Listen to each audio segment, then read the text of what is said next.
What's Gucci with it, Veterans Military YouTube, back again with another banger. Today we're going to be talking about how to plus up the VA compensation you are currently receiving by putting in a secondary VA disability claim for what? Migraines. As always, if you don't support clickbait, 1,000 videos on the same topic, hey, like this video, comment down below your personal opinion, share, and let's get to it. So first of all, we got to understand migraines can be a direct service-connected disability, or it can be a secondary VA disability, which is what sometimes called a high-value VA claim, because what it awards from 0 to 50%. Now, I know a lot of veterans are chasing sleep apnea, VA disability claims, ratings, trying to get that 50 before any proposed changes take effect. However, let's explore migraines and how you can pretty much secondary it to any VA disability you are currently service connected for. First off, we got migraines secondary to tinnitus. What? You can get 10% max for tinnitus, ringing in the ears, whatever the case may be. And if you add migraines secondary to that, so if your tinnitus is causing migraines, the only way you're going to be able to accurately capture this is through making complaints to your doctor. Make complaints enough until that doctor refers you out to a neurologist. Now, I've done some research, and 70% of VA claims for the veteran submitted treatment being seen by a neurologist versus just a regular MD doctor, physician assistant, whatever the case may be. But a no-shit neurologist is evaluating you, taking your complaints into consideration, taking the severity, prescribing you medication, changing your medication regime. You're reporting the frequency, the intensity, the impacts to your personal and your work life to them. This is a separate entity, a separate doctor outside of just an MD.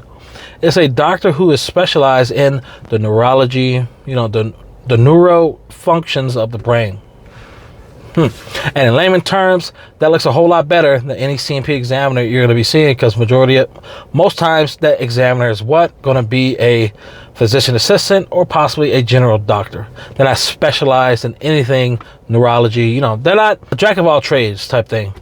Master of nothing, novice in everything, average in everything. So with a specific doctor, neurologist being on your back, that can provide you with treatment, medication, evaluations, I would say take it as far as, hey, if they can supply you with a DBQ and an IMO, independent medical opinion, or commonly known as a nexus letter, you don't have to go out, find some random doctor on Facebook, Twitter, at the corner store. It might happen. But if you're trying to take the route of having overwhelming medical evidence being supplied to the VA, this is a route that you should take.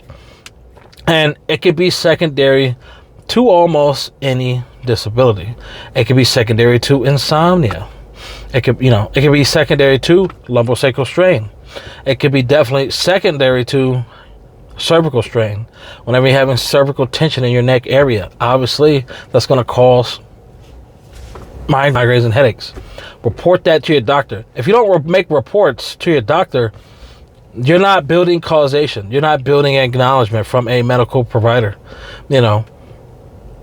If you make your complaints, whether it be in person, over the phone, My Healthy Vet, for the hundreds of thousands of veterans who are now seeking VA medical care exclusively, your private care provider, it should be easier if you take the private route, because all you got to do is submit a secured message. Hey, my migraines, blah, blah, blah, blah. This is what's going on. And you're constantly building medical evidence for 5 months, 6 months, however long it takes. You can build it the entire time it takes for you to submit your intent to file for any disability. That's just time being built. So once you actually hit submit on that claim, you have well-documented medical evidence from your physician referring you out to a neurologist. And if you can get a DBQ from your physician that referred you out, as well as a DBQ and an IMO from that neurologist who's specifically specialized in neurology, that's treating you for migraines, the sky's the limit. And, I'll just name some things that migraines can be secondary to. Tinnitus VA rating, it can be secondary to lumbosacral strain, cervical strain, PTSD. But with PTSD, you got to understand, with migraines, TBI, or any other head injuries, your medical evidence needs to support a strong causation. It cannot be a symptom, because migraines and headaches are a symptom of PTSD. But if your medical evidence supports otherwise, then it's an easy secondary to your mental health claim. You got 70% for PTSD, another 50% for migraines. Dabbing on them. Increased compensation, you know what I'm talking about? But meat potatoes, some of the things you're gonna need. I did list them, I did say them earlier, but let's go through them. First, you're gonna need a diagnosis. You're gonna absolutely need a diagnosis for any VA disability. Going on from there, obviously, frequency and intensity. How do you track that? Migraine Buddy app is a good application. Excel, Journal, Apple or Samsung Notes, whatever, Notepad, whatever case. We all got our phones on us 24/7. There shouldn't be a reason why you shouldn't be able to record what is going on, either prior to it occurring, while it's occurring, or post any migraine. Record this. Record how is it impacting you at work. Is it taking you away from work? You got to call off from work. Have you expunged or exhausted all of your sick and vacation days? Now you're to a point to where you're just taking days off without pay, without anything. Is it causing you to suffer in your position? Have you been demoted? Have you been fired? All of this is important. As small as you may think it is, it's very important to the VA when it comes to black and white information, subjective medical evidence that you can put on paper. Because it's not enough you saying, oh, this is happening. They got to see it on paper. So definitely document. It's all about organization.